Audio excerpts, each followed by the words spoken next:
The Path of Prosperity. Chapter 3. The Way Out of Undesirable Conditions. As the child at school must master one standard before passing on to the next, so, before you can have that greater good which you so desire, you must faithfully employ that which you already possess.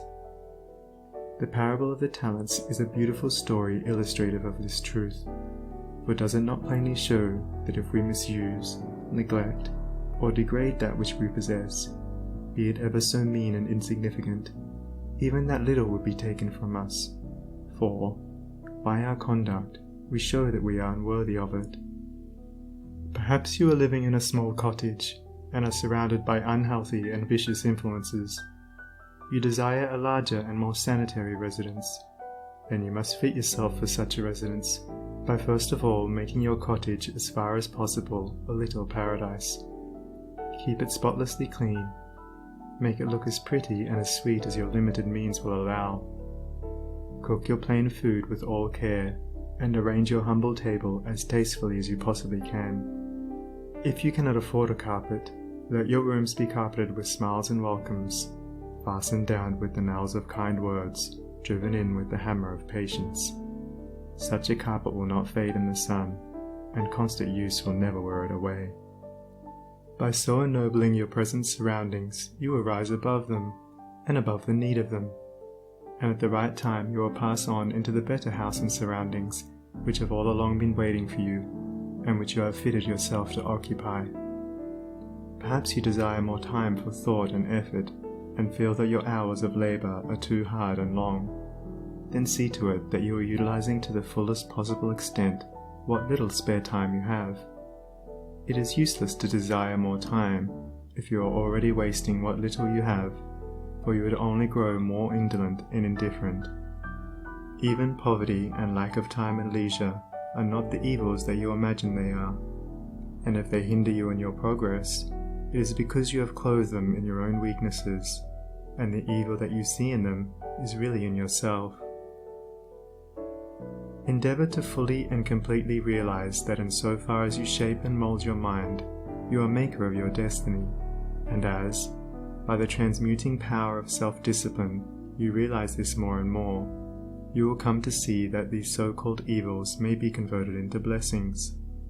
You will then utilize your poverty for the cultivation of patience, hope and courage, and your lack of time in the gaining of promptness of action and decision of mind, by seizing the precious moments as they present themselves for your acceptance.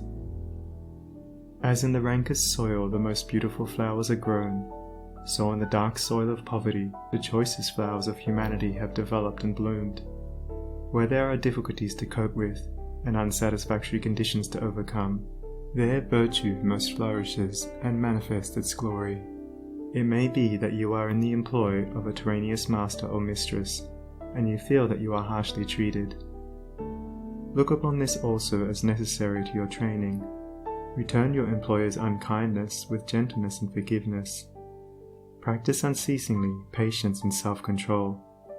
Turn the disadvantage to account by utilizing it for the gaining of mental and spiritual strength, and by your silent example and influence, you will thus be teaching your employer, will be helping him to grow ashamed of his conduct, and will, at the same time, be lifting yourself up to that height of spiritual attainment by which you will be enabled to step into new and more congenial surroundings at the time when they are presented to you.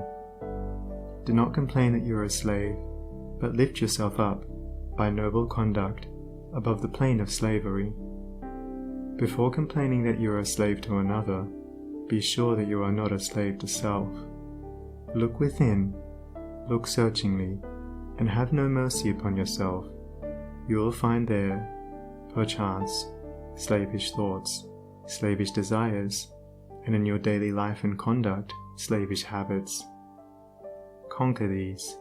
Cease to be a slave to self, and no man will have the power to enslave you. As you overcome self, you will overcome all adverse conditions, and every difficulty will fall before you. Do not complain that you are oppressed by the rich. Are you sure that if you gained these riches you would not be an oppressor yourself? Remember that there is the eternal law, which is absolutely just, and he who oppresses today must himself be oppressed tomorrow, and from this there is no way of escape. And perhaps you, yesterday, in some former existence, were rich and an oppressor, and that you are now merely paying off the debt which you owe to the great law. Practice, therefore, fortitude and faith. Dwell constantly in the mind upon the eternal justice, the eternal good. Endeavor to lift yourself above the personal and the transitory into the impersonal and permanent. Shake off the delusion that you are being injured or oppressed by another, and try to realize, by a profounder comprehension of your inner life and the laws which govern that life, that you are only really being injured by what is within you. There is no practice more degrading, debasing, and soul-destroying than that of self-pity. Cast it out from you. While such a canker is feeding upon your heart, you can never expect to grow into a fuller life. Cease from the condemnation of others, and begin to condemn yourself. Condone none of your acts, desires, or thoughts that will not bear comparison with spotless purity, or endure the light of sinless good. By so doing, you will be building your house upon the rock of the eternal, and all that is required for your happiness and well-being will come to you in its own time. There is positively no way of permanently rising above poverty, or any undesirable condition, except by eradicating those selfish and negative conditions within, of which these are the reflection, and by virtue of which they continue. The way to true riches is to enrich the soul by the acquisition of virtue. Outside of real heart virtue, there is neither prosperity nor power, but only the appearances of these. I am aware that men make money who have acquired no measure of virtue, and have little desire to do so. But such money does not constitute true riches, and its possession is transitory and feverish. Thank you for watching. Let me know in the comments if you liked this video. Don't forget to subscribe, like, and share it to your friends. See you on the next video.